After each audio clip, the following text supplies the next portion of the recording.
Welcome to the SingaPoint of View podcast with your hosts, Jordan Webb and Navin Crump, where we open up conversations about anything and everything related to the little red dot we call home. Topics such as sports, business, culture, media, and music are just some examples of the wide-ranging discussions that we'll have. So keep your eyes on the SingaPoint of View. All right.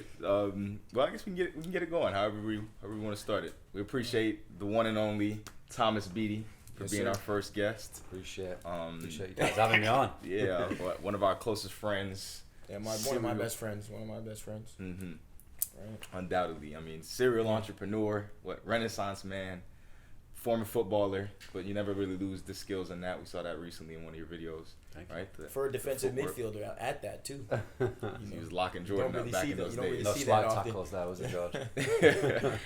But yeah, we appreciate you coming on, man. I mean, our first guest, we wanted it to be somebody that we not only know quite well and we can have a great conversation with, but somebody that's doing a lot of great things in the community for himself as well as for the people around him. So we appreciate that a lot. And he has a great journey, from footballer to Singapore, Canada, everywhere. You've been everywhere around the world, so it'll be good to hear from you and what you've done for football here and for even entrepreneurs out here, everything. So I'll let you take it away since. Well, I mean, let's just start off from the beginning, man, because I know you were born in England, and can you at least tell us how that was about, man? Yeah, so I'm from the north of England. Yorkshire is literally usually I say like people know London. I know Manchester, so you end up saying I'm from Manchester, but I'm actually not from Manchester. I'm from the north. Okay. From the Leeds, Hull area, and I signed for Hull at 9 years old. You guys know, obviously, but a really young age, and so I didn't know it was 9 years old. Yeah, I came through the academy system from a super young age, so I ended up doing half schooling and half academy, and I had to kind of leave school a lot from a young age. And then I got to 15, and I was offered a 5-year contract, so I signed there, and I was there till 20. So almost 10 years at the club. So it was kind of a big part of my. Yeah. So how was that? How was that as like knowing that you might become an actual professional footballer at such a young age? Like I guess most of them, I wouldn't say most of them. Let's say half will probably be a professional. But you're at Hull, and then you're like, okay, I might be a professional footballer. Like how was that? Like how was that? I think when you're younger, you don't think too much about it, right? Because you just love playing football. It's just what you love. I think when you see on TV and stuff, everybody loves that, especially when you're young. You live and breathe it. But I think when you play any sport at a young age, you just play because you love it, right? And so the goal, obviously, in the back of your mind is you want to play, you want to be a professional, you want to do that for a living. But I think the main objective is just enjoy and go out and have fun. And so from a young age, it was my life. I loved every moment of it. And it was for me as well. It was like a real positive outlet. From super young to be able to channel. I come from an area where it's quite difficult to be quite creative and expressive. It's just a tough area, so it's a good positive way to use your energy, to focus, to dedicate yourself to it. It gave me purpose from a really young age. So it was, like I said, it was my life. It revolved around that. It made me who I am today, and so that process I'm super grateful for it. Yeah. Was that always one of the main aspirations as a kid, was I'm going to be a professional footballer, I'm just going to play this sport at the highest level that I can? Or were there other goals, I don't know, policeman for you, right? And some people want to be astronauts, fire, whatever it may be. Yeah. Were there other things that were, on the line? Not really. I guess because I signed super young, 10 years old. I think before that, I never really had any idea of what else I wanted to be. I think you're still formulating 100%. like things you like, at certain ages, and some people know when they're 5 and 6 years old. It's like, oh, like you said, I want to be an astronaut, etc. But for me, it was, and I'd never really started to formulate them things. I just knew I loved sport, every sport. I played tennis, football, swimming, track, everything. So anything I could be active, physically active, and that was kind of it for me. It was like escapism, passion, enjoyment. That was it. So I think football, it took over my life from such a young age. It just naturally progressed into, from 10 years old, 11, 12. The next thing you know, you're kind of looking at signing a professional contract, and it kind of moves real fast. And again, it's not definitive. of everything I am, but it was naturally that it just progressed into that really. Want to give anybody who was like the best player you played with at that young age at Hull City?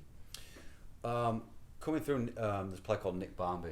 He used to play for Liverpool and Everton, and he was an England international. At the time, he was from the area I'm from as well, which was a big deal for us because again, it's quite a difficult place, and he went on to play for Liverpool and Everton and stuff. So Barmby at the time was a real idol of mine, and just as I was leaving, JJ Okocha signed.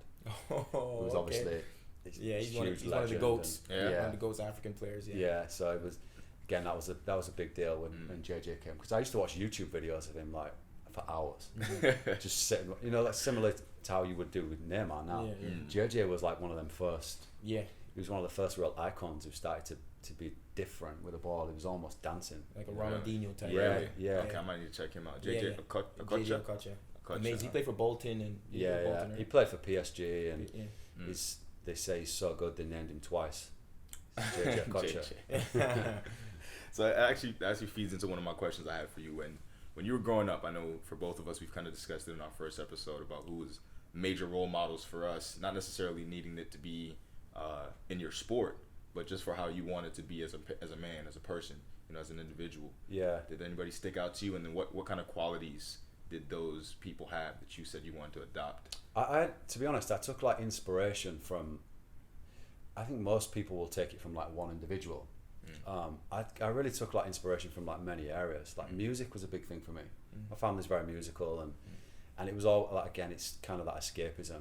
I just a football and some headphones and I'm good. Like I was good for hours, and so I took a lot of inspiration from things like music and film. Athletes, I was always a big Steven Gerrard fan. I loved the way I loved the way he carried himself, and I loved the way he just applied himself as a professional. People like Ronaldinho, and obviously within football it was mostly people who was expressive, even though that wasn't really predominantly the way I played, but I just loved watching people who had mastered their craft, or whatever it was, even things like tennis and stuff. Growing up watching Federer, and I just love watching people who have mastered a craft, who have spent hours and hours of time working on something, just laying a brick every day, and then at the end of that you kind of have this big wall. That's kind of, for me, super inspirational. And so I didn't necessarily take inspiration from one individual. I took it from various athletes in different sports, music. Kind of pieced it all together. Yeah, even things like business and entrepreneurship. I used to look at people, and growing up, used to hear words like Bill Gates, and you just think, wow, like this guy is an absolute legend, like genius. And then you start to get a little bit older, and you realize like it's a combination of all the things they do every day. Yeah. So I mean, I took pieces of inspiration from various areas and various people. Yeah. So was that one of the biggest lessons? Was that it's not about the final product that you see in Ronaldinho and Bill Gates or whatever. It's the fact that they were laying each brick. Yeah. And that was one of the main. Yeah, definitely. Things. Like the admiration of that process. Yeah. Because I think when, as a player, or you guys obviously play sport at good levels, and so like you really understand the process behind it, right? When you see like the finished article and what's going on, it's like behind that it's just hours and hours and hours working on your craft, whatever it is. And so I was always in admiration of people who had kind of reached a certain level, and an intrigue and curiosity about how they got there, and why. And I always felt like coming from where I came from, I was semi alone in a lot of my perspectives about the world and about what I wanted to be. Were you very worldly as a kid as well? Like you wanted to see? I think so. Yeah, it was more. I just always knew there was more for me outside of the environment I was in. So you knew that at a young age? Yeah, I always knew there was just more, and I just wanted more. I craved more. I craved a different life, and I wanted more. And that's not to say, for the people who live where I'm from now, that they don't have that. But I just personally wanted more. I wanted different experiences. I wanted to do different things, and so I knew to be able to do that, I was going to have to remove myself from that environment. And so I kind of worked backwards and just figured out what are the things, what can take me out of this environment. Obviously. So then, is like transitioning from that, is that why? Because we know, I know you went to school in America. So from Hull, I guess you were done from 18? 19, yeah. I mean, you can tell us why that happened and whatnot. But then you went to, was that a reason why you said, you know what, let me try and go to America and you know, get a scholarship there and graduate, do whatever? Is that why you went over there, because of those?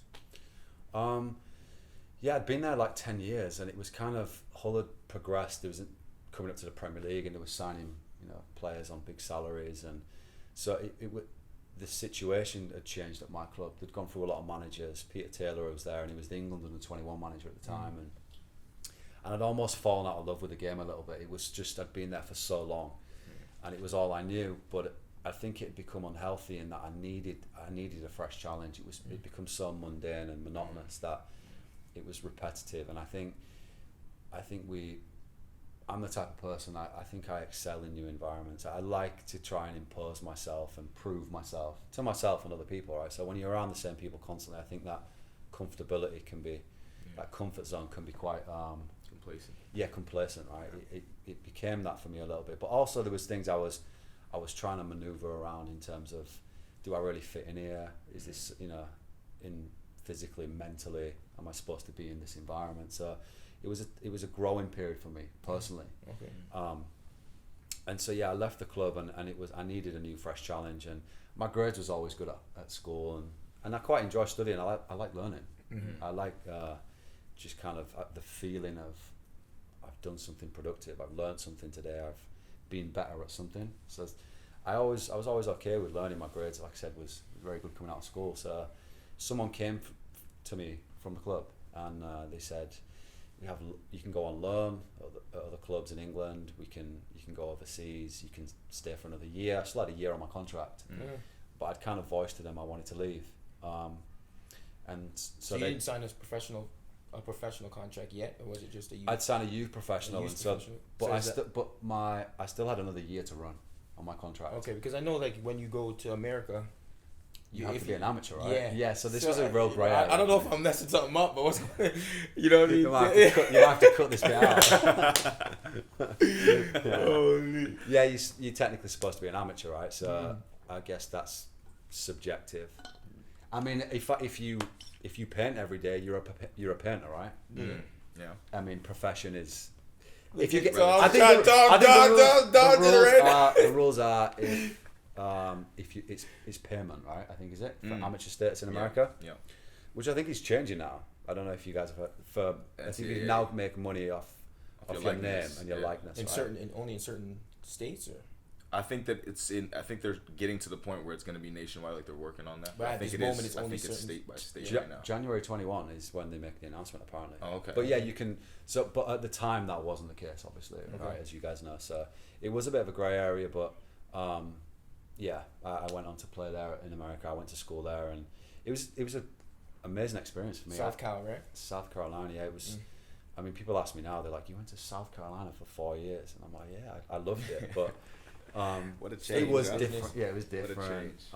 It was a different environment. Honestly, I would have gone anywhere, and I would have enjoyed it. What's up with both of you guys going to these random states? This guy from Iowa. South Carolina, Des Moines, New York, Fort Dodge, Florida. Get something normal. I mean, even Florida at times. But South Carolina was like obviously a different pace of living. It was a different style of living, but the pace was, I found, super slow. Everyone was kind of at this, like, they were in second gear constantly. And again, there's some things to maneuver around in the society, the way some of the people generally think there. I think I'd almost kind of placed myself in an environment which seemed like 10 years behind certain other areas of the world, but I loved it regardless. Like, I really did enjoy the process. I learned a lot about myself. It was a real growing process for me at that time.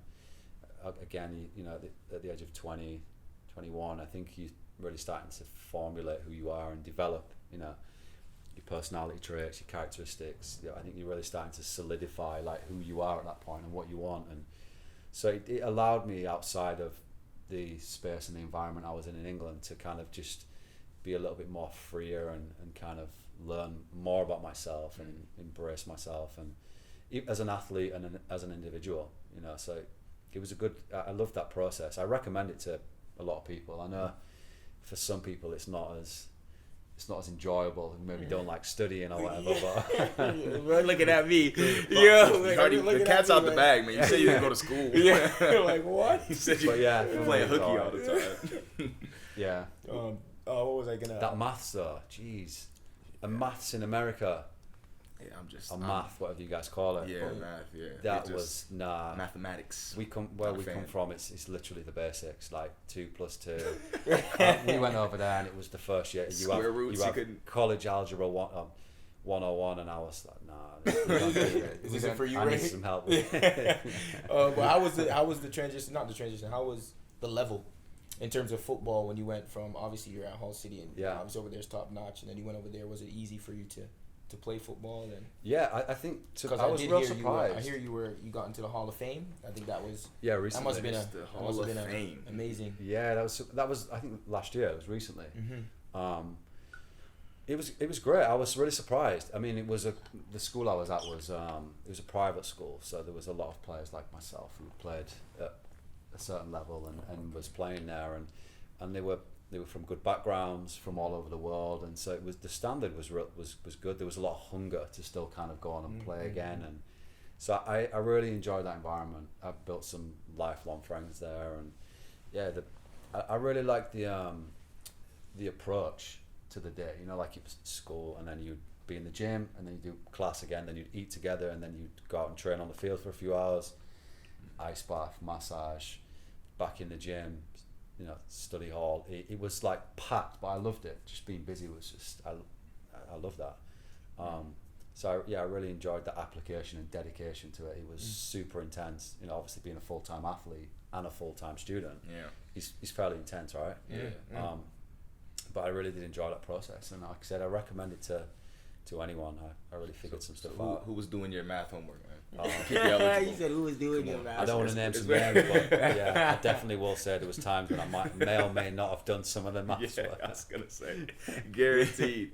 Honestly, I'll tell you one story. Don't judge me on this, but I used to sometimes miss the exams on purpose, just for the maths class. I love studying. Let's just make this clear. I love learning. The maths was going to be an issue. Obviously, you need to have a certain GPA to be eligible, right? Yeah. And the maths, I was like, well, if I miss the exam, I can take it the next lesson, sat outside the class. Yeah. And then obviously somebody may be there to. Might have got some assistance at times, but nah. Check over the. It was 101. It was an elective. I wasn't choosing a maths degree in any capacity, so it was an elective. So just like doing golf at one credit class. That's the tough thing. I mean, because you obviously know a bit about the schooling in the UK as well, right? And how they do things there is completely different than how we do it in the States. Where like, for me, I had a business degree, but I was taking. I mean, obviously this is still part of business, but like accounting classes, macro and microeconomics, all these different things. But my degree was business law. Yeah. Right. So whereas in the UK, things are focused on whatever you're going in for, and if you change majors, you have to restart as well, right? So is that a process that you thought about when you said, okay, I'm going to go to the States? Honestly, I had no idea. I really didn't, because it was so quick. Like I said, I still had a year left on my contract, but the American school system and the collegiate system there's windows of when you kind of got to be locked in, and your eligibility is formulated or accredited. Moving your credits over, that whole process has to be done at a certain time, and so again, I'd not done the American college system, so I needed to take a test. It was an SAT test, I believe, SAT test, which again is maths, English, and science. So I was like, okay, at least I have a full ride from athletics anyway. I didn't pay for that, thank God. But that was a test different process. I mean, it's mental fatigue as much as it is like know-how, right? It was a 5-6 hour exam. It's strange because I don't know. I just thought it was real dinosaur just all testing your knowledge based on maths, English, and science. Like, I get it. There needs to be some kind of standardized testing, but I'm just kind of like that for some people that can dictate the rest of their life, where they go to school, what job they get, etc. And it's like some people just don't do well in these certain things. It's like you could be amazing at geography and history and art, music. But the maths and English and science, it's like we're going to judge you on these three, and the versatility is not there. The maths, but got through it, and I found it strange. Again, I didn't know anything about the fact that I would go to America, and I'd be doing degrees in business and physical education and stuff, and I'd have to be taking classes that was way outside the realm of what I thought I would be doing. But yeah, it was all right. We got there in the end. Like I said, amazing experience. I loved every minute of it, to be honest. And was it comfortable for you to be there? I mean, I know some people have unique experiences depending on where they're at when they're the new kid on the block. Like when I came from Singapore and I was the new kid that was speaking Singlish and spelling favorite with a U, and they were like, this kid's special. Like, why is he? You know. So when you showed up, were you welcomed by your teammates, obviously, and was it all easy breezy in America? Yeah. Obviously, like there's I think there's an intrigue of like. He's British. British, Then again, where I was at school, we had a lot of Brits. Oh, really? It was still kind of very like the Brits. Like I don't know, you kind of have this weird prestige, which we don't think of when we're in England, obviously, right? Because it's normal for us. But yeah, kind of landing in America, you realise, okay, I'm a little bit of an anomaly, or it's a little bit different, which is quite cool, right? Yeah, I think, especially in South Carolina. It's quite cool. I actually like that. At the start, especially, there was a lot of Brits at my school and a lot of foreigners, but yeah, you do kind of have that new kid on the block. Yeah. That's a fun feeling. For a little bit. Well, in South Carolina, yeah. After a while, you're like, listen, I've been here. Yeah. You get to a certain point. That kind of leads me into a question that I had about when you came to Singapore, right? We haven't really gotten into how you got here and whatnot. Maybe we can cover that first, but I wanted to touch on how it felt to be a person that basically made Singapore home, but still have obviously the expat tag to you as well. Like, has there been any sense of displacement where you're like, okay, well, this is home, but it's not, or how has it felt living here for as long as you've been here? A little bit. I mean, obviously, I left at 19, right? I went to America, and then after that, subsequently, I was in Norway, and then a little bit of time in Australia and Albania. I'd kind of bounced around, so from a young age, I was used to being displaced. But I did kind of find, like, Singapore, it's become my home. It is my home. It's a strange feeling, obviously you guys will know this, but once you start traveling, once you kind of leave the first time, it's strange because I don't say I have this lost identity, but you take pieces of places with you everywhere you go, right? And so you compare everywhere. Yeah. And so I think it becomes real difficult. Like, traveling is, the beautiful thing is that you see the world through different eyes once you start traveling. But the downside of that is, I don't know if you ever really feel a sense of complete comfort and contentment because you're constantly comparing everywhere, right? That's a good point. And nowhere's perfect. But I've found, like, Singapore is my home, and it's been, out of all the places I've been and lived, it is the place where I would say ticks the most boxes for me, especially right now. But yeah, I've been here a long time now, and so this is my home, and I'm super lucky and blessed to be here. It's an amazing country, right? And again, it's not perfect. Nowhere is. But if we look on the scale of, if we compare things, especially where I'm from my experiences, it definitely ticks the most boxes. And yeah, I'm grateful to be here as well. So I was gonna talk about, because we went from school, then he went from there to Singapore, like a bonehead, but. Let's talk about well, jump in, brother. You're sitting on the sidelines. Get involved, brother. But your first professional contract, because after school, your first professional contract was where in Canada, or you left and went? Because I know you went to a few places before you came to Singapore. So I don't know. You want to just because I know after you finish school, people never get into actually what they actually go to school for. Yeah. Right. So how was that? Like, you went straight to soccer. Did you think I'm gonna go to soccer, or I was gonna do? Well, the process for me was a little bit different because I'd done 3 years and I was put forward for the draft. For MLS. Yeah, wow. Because I did real well. I was the first ever first team All-American in my program, and did really well with it. And the program had kind of gone from being quite average to just being a powerhouse, which it is now. But I'd kind of been entered.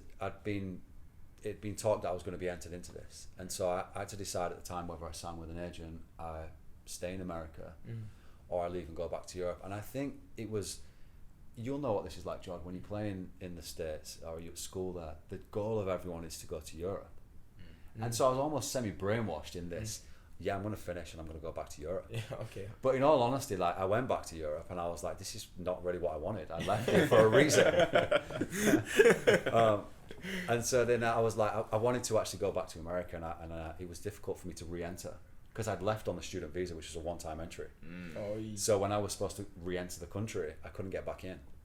Wow. And so I ended up crossing the border and going to Canada. I had a lot of friends who was there and playing there, and so Best I country in crossed the the world. border, which was supposed to be temporary. Yeah, temporary. But Yeah. I don't blame you. You know what I mean? I don't blame you. When you go over there, you don't want to come back. Yeah, Yet he left. Yet here we are in Singapore.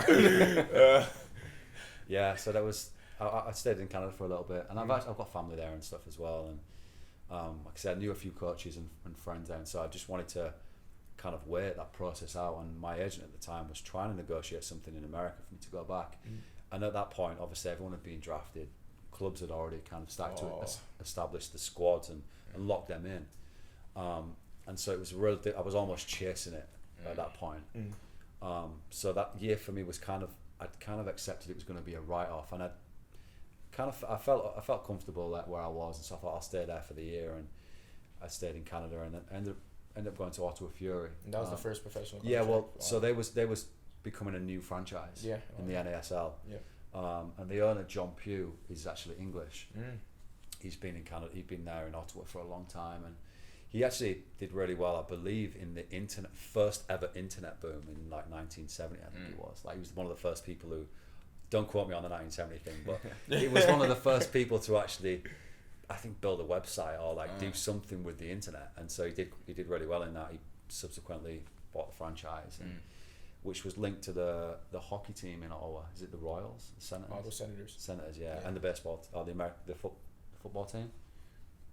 Do you ever see CFL team? CFL? Yeah. It's kind of all one really similar do it. franchise, all the sports. do But anyway, CFL, yeah.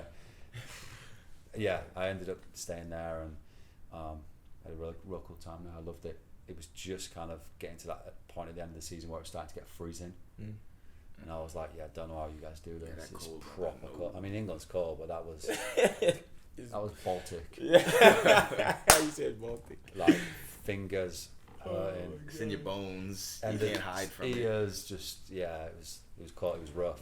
But yeah, I stayed there for a little bit, and then ended up I went on trial in Norway. I kind of had a contract offer there, and we went there as a kind of a test to see how I liked it, how I fitted in. What team in Norway was it? It So was people can know. Sandefjord FC, Okay. which were in the A Norwegian low Premier League. Norwegian accent right there. Saying Yeah, that. Sandefjord. It was nice. It was cool. Again, super cool experience. I was struggling at the time. I was going through a lot of things personally that I was like, I don't know if this is for me. Once you get on that train, you know what it's like, Jord. After you graduate, you become so comfortable. Obviously, football is and was all I loved, but you come out of that experience and it's just everything is so comfortable. Right, as a college athlete, I think that's one of the dangers. And I came out of it, and then obviously you go back into the professional world, which is ruthless. It's results. You're a commodity. You're a commodity at that point, right? And so you kind of babied a little bit as a student athlete. I think in America, although amazing parts to it, but you do get babied a little bit. You become like a big fish in a small pond. Because you're already an asset that they're trying to make sure they take care of, and you can be in the best position to produce and whatnot, right? Yeah. And I think you only get that in the professional level once you're established as a star. Like Messi and Neymar and those kind of guys, I'm sure they get that kind of treatment. But if you're a dude working your way up, right? I mean, this is something you guys can speak on. Is that what it's like as you're moving up the ranks? So how was it after Norway? What? Yeah. Because I ended up going to I went to Australia. I wanted to be in a western country, in all honesty.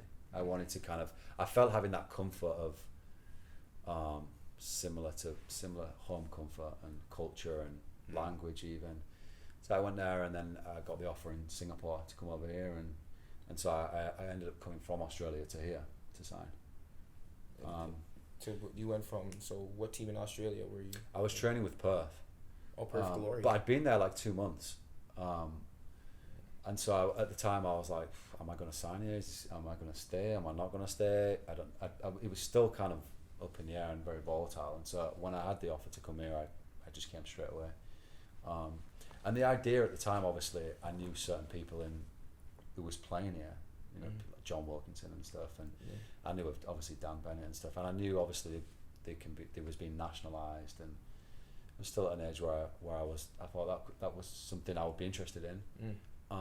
So I took it. So I came over, and the rest was history, really. And that was when you went to Hougang. That was Went to Hougang. I was 2000 I was supposed to go to Home United originally. Yeah, I remember that. Yeah. When did you guys meet? Because I don't think I've ever. This is right when it starts. This is right when it starts. Yeah, this is right when it starts. Let's hear this. I haven't heard this story. I don't know. So you went home United with Coach Lee. Coach Lee. It was Coach Lee. I remember you told me about him. Yeah, Coach Lee. Coach Lee. And then what happened? He said, what was the discussions there? Firstly, I don't know if he's going to see this, but he had some anger problems. I'm going to be honest. He has that's him getting angry. What did it look like? Yeah. One more time. I know he's going clear. You know how he gets mad. Oh, I'm like, what is he getting mad about, bro? What's going on? Yeah, he had some anger problems. Yeah, I don't know what sure. was festering inside. There was something not right. I don't know what it was, but that guy was aggressive. But yeah, he actually quit. I was like 7 days into me being there. He left. He resigned, Jod, right? You were only there But a week. you were there you got 2000. him off. Yeah, but what had happened was he'd resigned, and I was like, where does that leave me? Or he'd done a press conference to announce he'd resigned. So at the time, John Wilkinson had said to me, don't worry, these things happen quite often over here, it's quite volatile.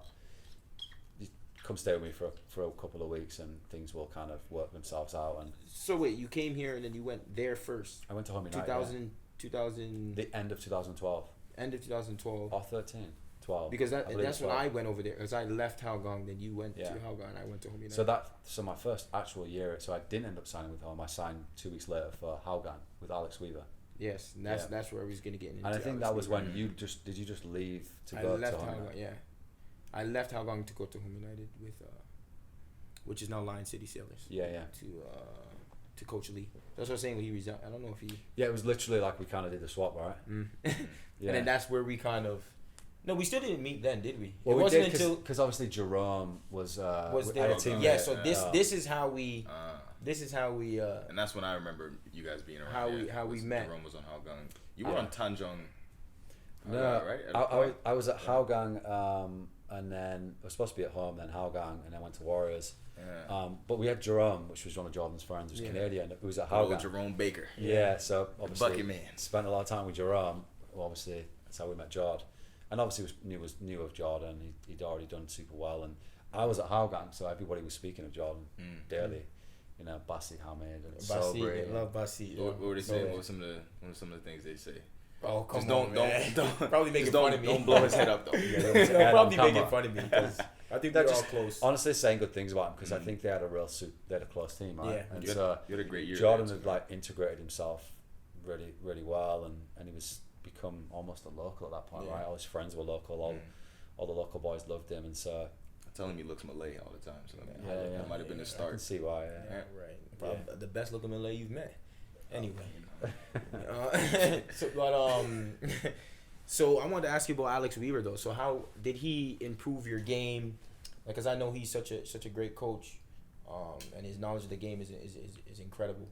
So how did he like improve your game when you went to Hougang and I know from there you followed him to Warriors, and that's where you met Gavin, which is my coach now. Can you use some background real quick, because I'm not too sure everybody else would know, or I definitely don't. Who is Alex Weaver? Is that the head coach?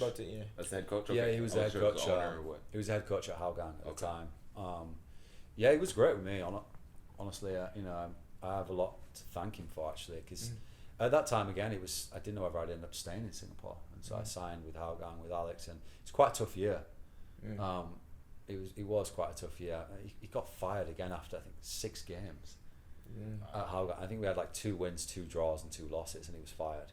Short leash. I mean, it's not that bad of a record, well, right? Remember what you were talking about, how it's hard for people that are like trying to come up. Yeah. It's just, I guess when you're at these smaller, maybe countries like Singapore, maybe Malaysia. Yeah. Like short leash, like were the expectations high for the team and then they weren't producing, or was it just like, oh, you guys aren't producing, doesn't matter what we expect? I wouldn't say that. I mean, I can speak quite openly about this now, but he came with a different perspective and fresh ideas, and he wanted this new mindset, and a lot of people don't like change, right? Change is difficult and scary at times, and so I think a lot of people at the organisation at the time had become accustomed and okay with the way things were and the way things would run, and even the players at the time, And he came in and he really wanted to shake it up, and he wanted to do something different. He had like a desire to be more, right? And with that came a lot more accountability, came a lot more responsibility and ownership of everyone's roles as players, and all the backroom staff. And so I think that was a lot to handle for everyone at the club in such a short space of time. They went from being this, you know, it was kind of a lower half of the table, right? They were bottom table team. It was and when I left, we were like a bit below mid, like mid-table. So he was trying to make that leap. Yeah, exactly right. And so he was like, "What can we do differently? We need to do something different." And he brought his own philosophy and his own mindset and approach to it as personally as himself. And I just don't think it was well received. I think it was too much for the whole organisation in one short burst. And so we went through pre-season and it was pretty rough. Like, he was trying out things which was so forward thinking. We was playing against Albirex with, I remember one game we played Albirex on Jalan Besar. Yeah. So Albirex is a Japanese team. They passed the ball super well. Yeah. Very technical. And that's when they were like, and they were on Jalan Besar. Nice. They were nice back then. They were nice. At this time, Albirex were like, they were strong on the job. They were like, you didn't want to play against them on Jalan Besar. Flat pitch. They're passing the ball around. It's nice. It's like the Barcelona of Singapore. It was nice. And we played against them on Jalan Besar. First game in pre-season. Obviously, still building your fitness up. Kind of getting to know everyone's getting to know new players, and Alex purposely started the first half with 10 men. Wow! As a different approach, he wanted to plan as a scenario how we were going to play if we was ever a man down. Yes. Oh my goodness. And so like he's planning out. It's a thing. Yeah, Gavin does he did it. Yeah, he was again. It's like he's just forward thinking, right? He's scenario planning. He was trying to prepare. It's pre-season, right? So I've never even thought about that. This is time when you can do that. I'm thinking it from a basketball perspective, right? Like, you'd never have somebody go out with 4, but you may have people play different positions in different roles, and that's kind of how you. Well, like in basketball, though, like you don't get. There's no one. You never straight have that red. situation. You can't replace that, exactly. right? You can foul out of the game, right? Yeah. I think it might be a bit different. It's a bit different. You always have 5 You might just sit a player, and that might be the similar thing. Like, maybe they'll not play Steph, and they want to see what Quinn Cook would do. Yeah. Right. So it's a similar concept in a sense. I've just never heard of that. Yeah. Obviously, there's sendings off in football, right? Yeah. So there's times you do play with 9, even 10 men. So he just wanted, again, scenario plan. He's trying to prepare for all these different eventualities, and we got beat 6-1. And to be fair, honestly, it could have been a lot worse. It was rough. At least you got one on the board. Yeah, honestly, I think it was like 5-1 at half time, and I think the second half he'd realised we need to play with 11 men. This is not going to look great for me. And so we the second half was different, I believe, but I think that the damage was done at that point. I think everyone was just like, what is he doing? Yeah. Why would he do this? Obviously it's a pre-season game, right? And so when else are you going to try even a pre-season game for them, they're like... Was Albirex, you mean? No, so the management at that time, if it's pre-season, they're like, you have to win the pre-season game. Yeah. That's how they are, right? But Alex is such a... Thinking long-term. Yeah. Like, he was thinking a little bit more long-term, and obviously it was a different philosophy. They weren't really... I don't think there was aligned on the goals of what he wanted and what the club wanted, and so it didn't work out, but it was pretty rough, that pre-season. I remember just getting into the first game of the season and thinking, like, this could be a long year, but he lasted 6 games, and the record weren't even that bad. Like 2 wins, 2 draws, and I think 2 losses, and he was gone. Tier. But he signed with SAF, Singapore Armed Forces, which is now the Warriors, which is obviously not played in the last year, but the Warriors obviously one of Singapore's most traditionally successful clubs, and done really well in the region and stuff. So it was a big move for him, and I'd kind of already discussed with him that when my contract expired, I would be going there and following him there. And so they had to kind of figure out at the end of the season, there's these laws in Asia that don't exist anywhere else, where if you come to a club in Asia, the next club you go to, they need to pay compensation for them. Yes. It's like a finder's fee. Wow. Yeah, it's weird. So Home United had to pay like 12 or 16,000. Yeah, it's so many months' salary or something, right? I don't know what it is, but it was the same. So then when you left home, did somebody have to pay home? No, well, it's only the first time. First one, yeah. Wow. Yeah. So how much did Hougang? I don't even know what it was, to be honest. I was so outside of that process because I let Alex and everyone handle that. Obviously, he'd been at Hougang, so it was very awkward. But yeah, I stayed out of the whole process and eventually signed there, which I was delighted at. And then the next year was probably one of my favourite years as a professional, to be quite honest. I loved it. Completely different experience. And we ended up winning the league and qualifying for the Champions League qualifiers and stuff. So it was a really cool experience. Okay. So that Warriors experience, how was I know that Gavin was there, the assistant coach. Yeah. Did you see that he was going to be a great coach, or did you see that from then when he was there? Yeah, obviously you know Gavin a lot better than I do now, but Gavin was always so studious. He was just a student of the game. He just loved it, every piece of it. He just wanted to soak up every minute of the day in football. And you can see that now. I mean, obviously at the age he's at and the things he's done already, I don't know many people who have done what he's done at his age as a coach at the level he's doing it at. So you could kind of tell he had this desire and this passion, and I think he took a lot of influence from Coach Alex. He definitely did. And he mimicked a lot of the things he did and his good habits and his application towards the game, and obviously he already had that passion.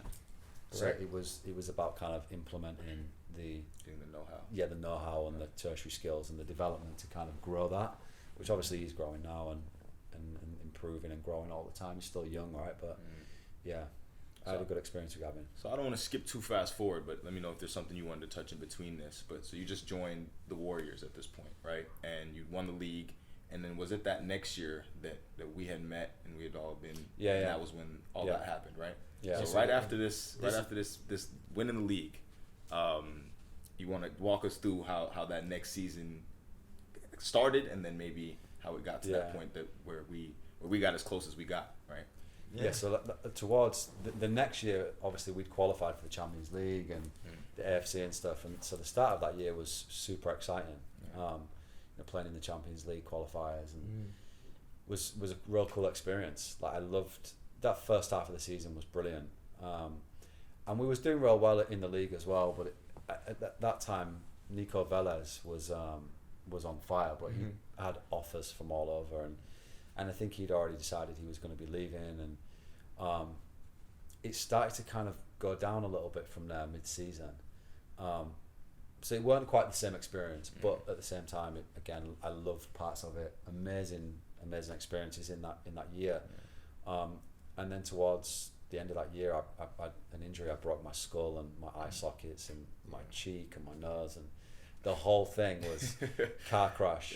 And was tough. Which was, obviously a difficult experience. I kind of describe it now as like a beautiful nightmare, because obviously it was horrific. I wouldn't want to go through it again, but.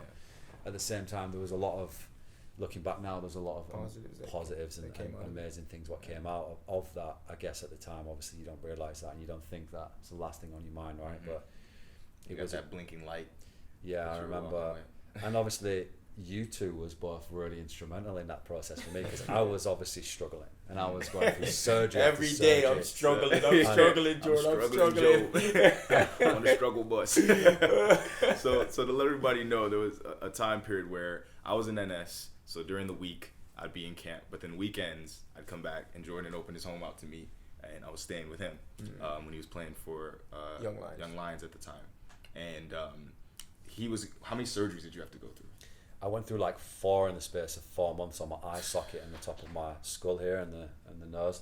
I ended up having like 7 on this left eye. Has been a nightmare. Yeah, I had bone fragments behind the orbits. They had to take the eye out and refix the orbit and then put an implant in the socket, which was rejected, and so many. But I remember in that process, obviously, you was living with Jordan at the time, and I was like, I don't want to be in Chao Chu Kang by myself. After this surgery, I'm gonna stay at Jordan's. And it was closer. I couldn't see, obviously. I had people at the club helping me, but I just kind of wanted need some to be close to Jordan. Yeah, 100%. So we were in this small apartment, right? 3 of us. Probably as big as this area right here. This is living room right here. One bedroom. A short couch where like 60% of your body might be able to fit. And that cushion that used to come in clutch. Yeah. That one foldable cushion. From Jerome's place. Yes. I took that from him. Yeah. So we would be in that on the weekends, and I wanted to ask you, who was more annoying, Jordan's noise or me hogging the sheets sometimes? It's a toss-up. To be honest, I was scared because, for people who don't know this, I couldn't see. So obviously I was staying at Jordan's house after a surgery I'd had. The hospital was close there because she was Novena, right? And the surgery I had was in Orchard. Came over to Jordan's, passed out on the bed, and then obviously Navin's also staying there, sleeping on the same bed. Jordan's on the couch, sleeping on the couch. That's how he is. Always multiple people sleeping in his house. Jordan's on the couch or on the floor. But we were sleeping on the same bed, and Navin was kind of frailing his arms around. And I had, obviously, I'm not the best sleeper blood to sleep all over next my to. face. I'd have stitches everywhere, and I'm kind of laid there, just not wanting to move, looking at the ceiling. And Navin's kind of waking up and frailing his arms around. And I'm like, bro, please just keep the arms. My face is made of chocolate right now. So, Yeah, I'm not the best person to sleep next to. I used to kick. I need my area. Yeah. So, I don't blame you. But I just remember us being out in the living room, and we'd have some aggressive 2K games, some aggressive games where we're going at it, talking trash, cussing, yelling, and he's in there trying to get his rest for the next surgery. Yeah. He'd come out. That was rough. And you guys screaming all night, and I'm like, I think sometimes I just mustered the energy to get off the bed and be like, Yeah, okay. guys, please, please. Like, Tune it down a bit. I've got surgery in like 4 hours. I need some sleep, please. Yeah. My bad. But looking back, it was good times. Mm-hmm. It was good times. Honestly, I was again struggling, right? Like mentally as well, emotionally. I was kind of learning. Like obviously, football was all I loved, and it was all I knew, and it was becoming quite apparent that I was going to have this. I had this problem which needed immediately addressing and fixing, which was going to make playing difficult for me. I had a brain hemorrhage. My brain was bleeding. It was rough. Yeah. So I think physically I was going through this. I'm getting fixed, but the difficult thing for me, a lot of it was mental and emotional. That was It's kind of like, what is that next step, and how is that going to look for me, and how are things going to play out. So it was a difficult process, and I look back on it now and think it was sort of quite a blur, to be honest. So many things going through my mind at that same time. Obviously, initially, I just wanted to be healthy. I just wanted to be able to see and breathe, and that was obviously immediately needed attention. But as I started to recover a little bit and move on, it was kind of that realization of, okay, I need to change direction, or how is this going to look? And that's quite daunting, I think, when you've done something for so long. Yeah. I mean, 9 years old, right? So yeah, I was married to the sport. Like, you made that transition so seamless. I mean, we talk about it all the time when it's just us, and I'm sure we've spoken to you about it, but the way that you were able to not only look this in the face and deal with it in the moment and get it all done, but even in those times, I remember when you started getting a little bit healthier and you could see, and you were already in your notepad working on projects and working on new things, and that was inspiring. All night. That was inspiring for me, like to see somebody that in the, like, looking from the outside, you're like, you just felt, it feels like you lost everything that you people think ties you to who you are, right? Like, we talk all the time about how people think you are a football player, that's who you are. Obviously we know we are much more than that, but to have something that big taken away from you and then to transition so seamlessly, was it something that you felt like was just natural, or was it something you had to constantly remind yourself and say, I need to push forward for this? Maybe a mix. It was a mix of both. I mean, it's kind of within my personality to just want more all the time, and it was kind of a fresh lease of life almost. I think when you're at a point where being strong is your only option, you really see kind of what you're made of, and you know what I mean. It forces you to kind of really come outside your comfort zone and create a new one and keep going, because you have no choice. I had no choice. Like the fact that I wasn't going to be playing anymore. I was injured. It was all sudden, right? So that was kind of taken away from me. I didn't have that choice, but what I did have was I had the choice to react. To how am I going to do that? And so it was almost this kind of desperation / passion, and this fuel that ignited in me to say, like, okay, now I can do whatever I want. I don't have as much as I love football and it was my life. It's difficult at times. You have these chains on you in that you are married to the sport, as you know, Jod, right? Yeah. Everything you do around or outside of it, you do on the side. It's almost a hobby. You can never really fully embrace it. And so there's times when I really wanted to pursue other projects as a business owner, as an entrepreneur, and be creative. And obviously football was a priority. It was my job. And so it was difficult to balance the two. And so at that point I kind of looked at it as I've lost something that I've loved forever, and you know, it was my passion and my life, but I've also found this newfound freedom and space mentally to say, okay, I can create now, I can build, I can solve problems. You know, what's that going to look like? And so I just kind of really, as you guys know, I buried myself in it, and I started to kind of come up with just solutions to problems, niches in different markets, different ideas I was marinating on, and just kind of be 100 miles an hour with it, and be aggressive. And yeah, luckily, obviously things have worked out, and again, I'm super blessed from that. But yeah, that was the mindset really. It was a mix of desperation / okay, now I've got this new lease of life, I can do anything, I can be anything. What's that going to look like? What are we going to do with this? I love that. So now I feel like, you know, because most soccer players and most athletes, you know, they put us in a box and they say that we're just, you know, an athlete. And then I think what you helped me with, you know, and obviously you helped him, is just seeing you do something that like everyone will look at you. You know, so remember when you were trying to be like, yo, you're with John Wilkinson and Liam, and you're like, I want to create this. And everybody else will look at you and was like, you're just a soccer player. Like, what are you doing? You know what I'm saying? And you doing something different, which is frowned upon a lot of the times when you're an athlete. You know what I'm saying? And I think that you've inspired me to want to do something like this or something. You know what I'm saying? Like something different, and I appreciate you for that. You know what I'm saying? You've always been there to help me with that. But how was that when you was going through that with like John, when they weren't as into it as you was? Yeah. And you was kind of like yo, I know what I'm doing. I know what I want to do. But they were like, did that kind of make you feel like, shoot, I shouldn't do this? No, I think like it's the case for everything, right? Everyone, it's usually people projecting their own insecurities and their own fears, right? When you start to do something different, that's, for some people, it's fearful because they feel like you're pulling away from them. Then it makes people reevaluate themselves.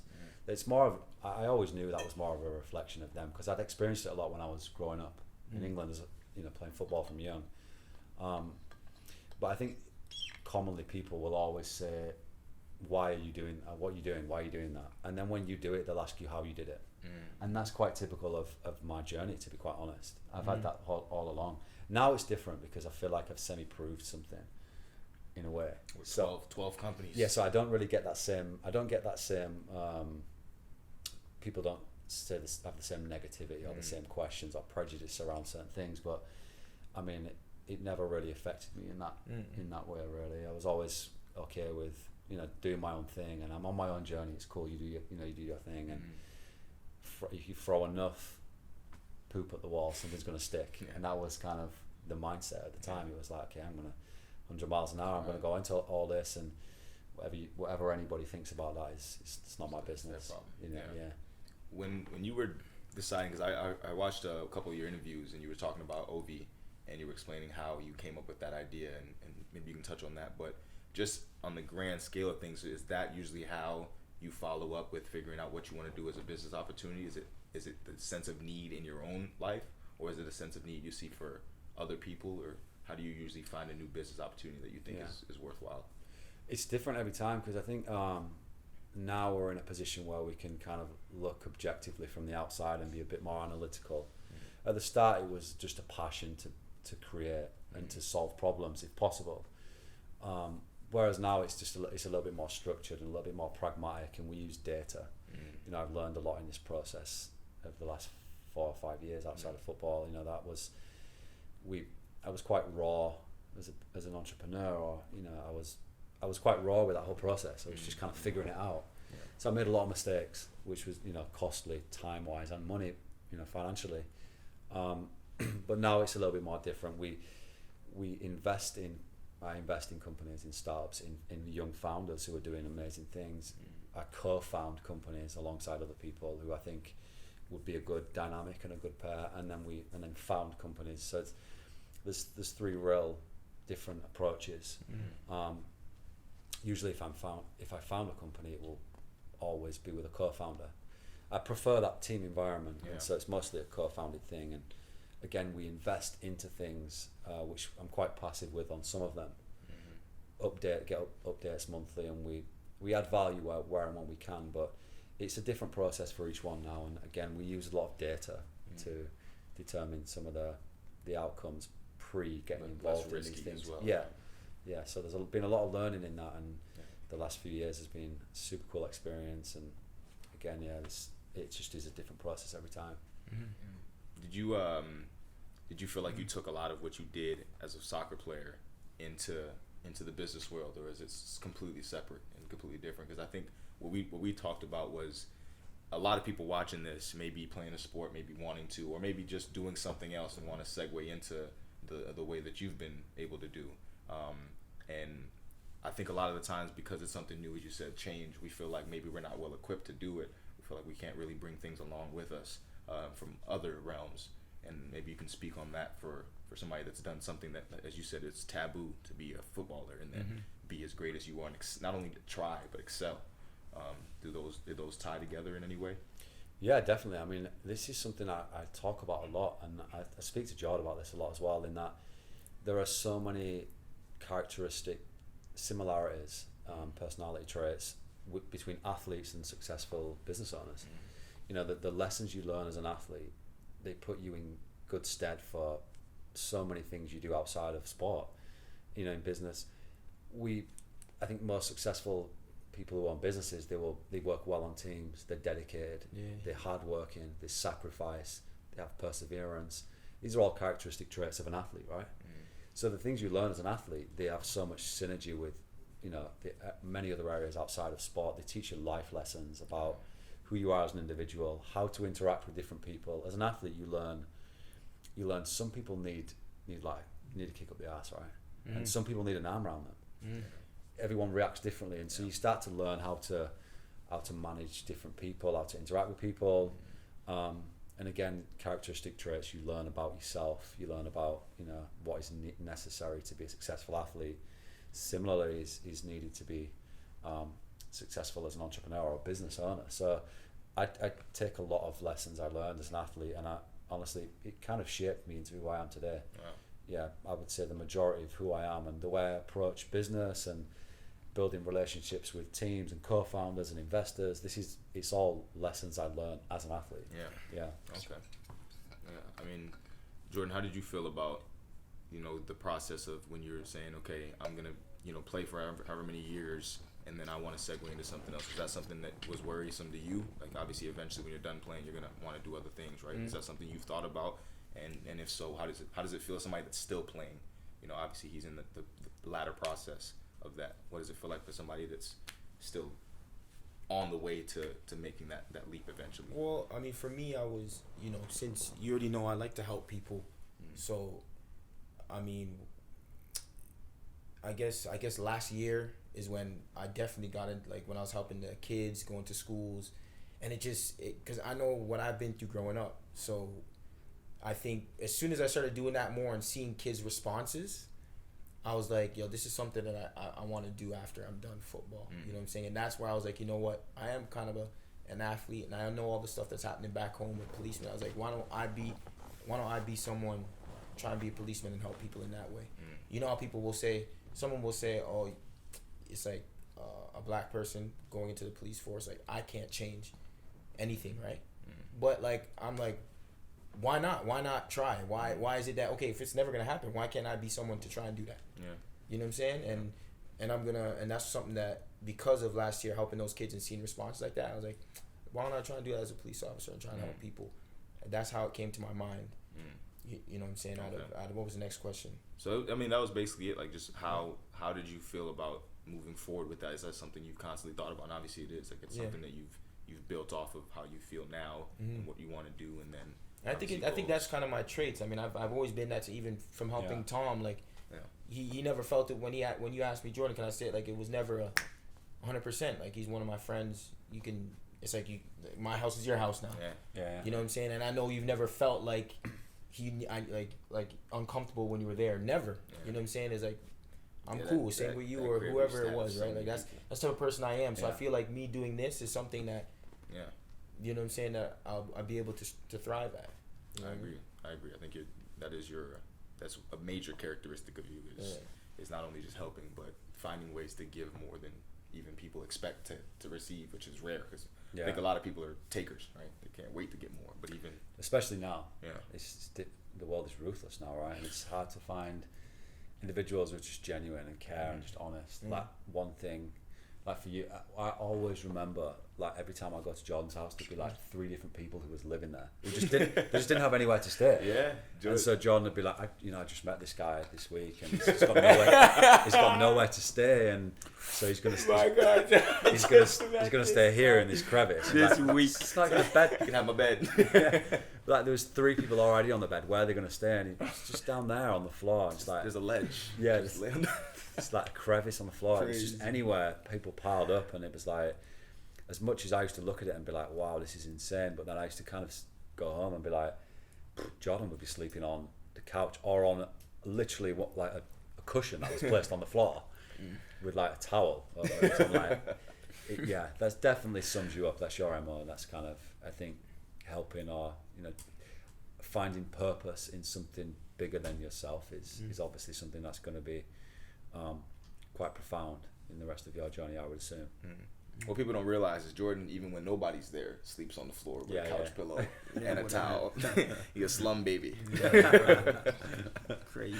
Okay, one more big question for you, but then I'll let you go ahead, and if you have some more you want to touch on them before. But as somebody that's as forward thinking as you are, and you've obviously always been that way, apparently, like you've always thought about what the next step is, you want more. Do you find it hard to live in the moment sometimes? Yeah, definitely. That's something I'm trying to be better at that, honestly. Like, it's difficult because when you I've created projects that have been massive facilitators in being able to kind of live a certain life, which I guess I'd always dreamed of. But then the downfall of that is you create this time and space outside of it, but then you have this pursuit of more constantly. So you fill it up with something else, starting something else or adding on to that. And so sometimes it's difficult to know when to kind of dance in the rain or, just hold an umbrella over everybody else. That's the thing, it's kind of trying to find that balance. And I'm constantly on this pursuit of more. It's just who I am. And so I've fallen into this almost trap of just filling up my time with more projects, more commitments, more responsibilities, which is a part of me. It's great. But then again, sometimes I miss just having more free time, more downtime.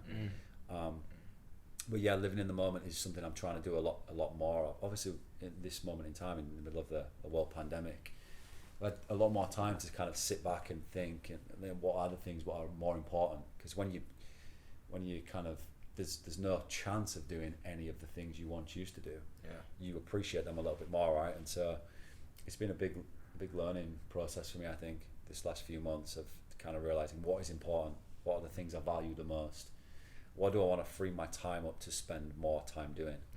And so that is something I'm trying to improve. All the time, and just slow down a little bit and kind of enjoy the now, as opposed to just wishing away the present. I'm always looking to the next thing, which I think is a good thing. It is. But then there's times where you can kind of almost wish away the present, and not, like you said, live in the moment as much and embrace the now a little bit more. And so definitely something I want to do a bit more of. Yeah, that's fair. Fair. We knocked a lot of stuff off. Bro. We did. Knocked a lot of stuff off. We did. Yeah. We really did. I'm glad we covered a lot with you. This is something that we've been talking about ever since this idea of the podcast began. We said we couldn't wait to have you on the show, just because I feel like a lot of people are hoping to get to a point where you've become and where you've gotten to, but also to hear the grassroots is like important, right? I think it really ties into what you said about your role models. It's great to see the final product and to wish for that, but to have some understanding of the process it took, and you didn't go through without any bumps on the road, right?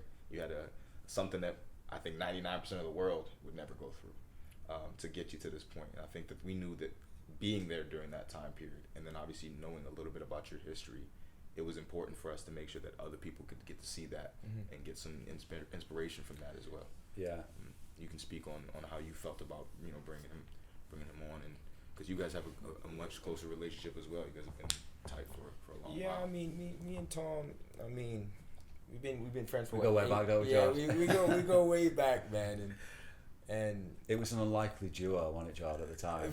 For a minute, I remember, and we were always going to Mahines, and we Yeah, were all cold there tubs chilling, and eating whatnot. food. We were doing everything over there. Like it was. We had a Thanksgiving there recently. Yeah.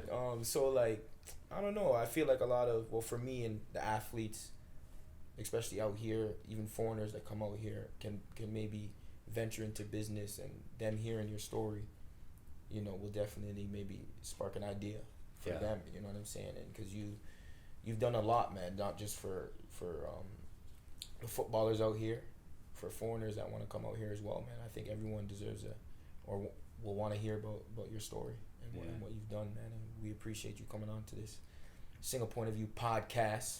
Grateful. Yeah, you know Grateful, what I mean? guys. I enjoyed it. I like talking about these things because it's something that I think now more so than ever, we're all guilty of showing the highlight reel, right? Of what is our best achievements and best parts of the day, and that we're all guilty of it. But in all honesty, you guys know more than anyone that I struggled. It was difficult for me at times, and I went through a really tough period. And so, you was around in that process, right? So you guys know more so than many how that really looked.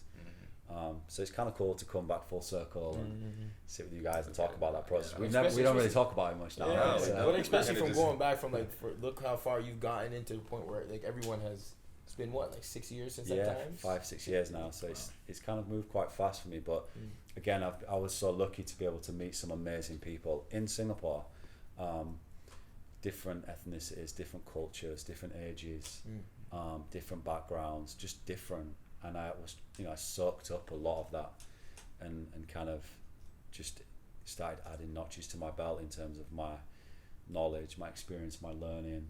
A lot of failures in there, but yeah, I was lucky to have crossed paths with some amazing people in Singapore, which have been really instrumental in creating the person I am today and some of the things I have. So super grateful of that, and also super grateful for the process of going through what I went through. Obviously, you guys both witnessed that. Jordan cooking some. Jordan used to be like, Jordan, I'm so hungry, bro, I can't see. Oh, what did I And eat? he'd come back with some like noodles, the hot noodles, and I'd be like, I'm trying to recover. This is not going to work. Yeah. Your peanut The butter. combo of the most picky eaters of all time as well. This duo, don't invite them to your dinner. You remember we used to go to Ion. We used to go to Ion and get that food. Now he can't eat this. I can't eat that anymore now. We used to go to Ion and get that food every day. Like, Jordan would bring waffles. I couldn't move my jaw. It was all fractured. Waffles. Eggo. Yo, look I at couldn't him chew, and I'm like, I can't eat this. Stop. Like my eyes. This is cap. French toast, man. It's him. No. I did do noodles, and I definitely did do the waffles did the and the noodles. bread with the peanut butter. There was Gordon Ramsay like them noodles. Yeah. I did do that, goodness. but yeah, man. I'm glad that I was there to help while you were going through a tough time. He was. I mean, that's why we're friends. That's why. Yeah. That's what it's That's about. what it's those about. moments. Yeah, It's those moments. Everybody says they're brothers and they're whatnot, but then when shit hits the fan, how do you really react? Yeah. And how do you stick your hand out for somebody? And you've been that for me. You've been that for him. Yeah. I mean, it's the same day. Same. Yeah. It's the same for you, for me, and for you, for me. So many times I've met, and you was there to talk to me. And when I was feeling low, just like the other day when I had my red card, he was there to kind of talk to me a bit. You know what I'm saying? So. Always. I mean, that's what we there for. I don't think you knew, so. Because if you knew, you probably would have. Yeah, I was a bit AWOL this week. I had some big things going on, but yeah. So Definitely. just in a nutshell as well, like you really do show what this podcast idea stems from, which is that the point of view from what's going on in Singapore for people that may not know. I mean, you're a pretty well-known guy, but people may not even know all the things that you do, even if they know you, right? So understanding somebody's perspective is great when you get to understand where they got that perspective from. So you're a great first guest for us to show that exact idea of what we wanted to do with this podcast. So really do appreciate that. Thank you, my brother. And please drink the. Oh yes, the water out of the yes, JOOM. we're gonna be having a giveaway for you guys the quite JOOM. soon. Matter of fact, give us a quick little rundown on what this bottle is capable of, because I mean I don't want to do it any lack of justice. But I do know that it's so perfect for the time period that we're in, the pandemic and whatnot. Yeah, so this is one of the new products that we just released. One of my companies, we manufacture products and we sell them predominantly on e-commerce. And this is one of the new ones. It says self-cleaning water bottle, so it decontaminates 99.9% of bacteria. at the touch of a button, which obviously, again, I'm quite passionate about sustainable projects. I'm quite passionate about value investing. I'm quite passionate about solving problems. You know, you look at places like India, and millions of people die every year from bacteria-related diseases, which are, in our culture, in our society, it's not as prevalent, right? But you have somebody drinking out of the Ganges, and 200 meters down the river, there's a dead body. And so, you know, these type of things I'm quite conscious of and aware of. And so always trying to look at how we can create products and systems and solutions which can improve the environment, improve societies and stuff. So this is one of them. It's super excited about this. We launch in the next few weeks. I love it. I absolutely love it. We use it all the time. I bring it to every one of my practices. It keeps the water nice and cold. Yeah. All the kids love when I press the button. They thought it was a speaker at first. It's like, yeah, I mean, it's so accessible, easy to use, light, and I really do enjoy it. So I appreciate this. Appreciate that, bro. Appreciate it. First to have, you know what I'm saying? I do bring it to my games. I'm not allowed to. Yeah. Oh yeah. Yeah, but it doesn't. This matter. guy just snitched on himself on camera. Self snitching, whatever. All right, man. But we'll call it a day on that note. We really do appreciate you once more. I just had to let you know that we can't thank you enough for being not only our first guest, but just being a great friend. Being a guy that we can rely on and honestly gain inspiration from in a lot of ways. So we appreciate you. Yeah, I'm grateful, guys. Thank you. No, Revis, my brother. and that's that. And that's the single point of view. And that just about does it for us here at the Single Point of View. So stay tuned for the next episode as we post updates and sneak peeks on our Instagram at Single Point of View. Don't forget it. Also follow us at Single Point of View on YouTube. Stay locked in on all of the full episodes as well as our short clips of each show. We'd like to thank our podcast sponsors, JOOM, Proform Basketball Academy, and Puma, of course.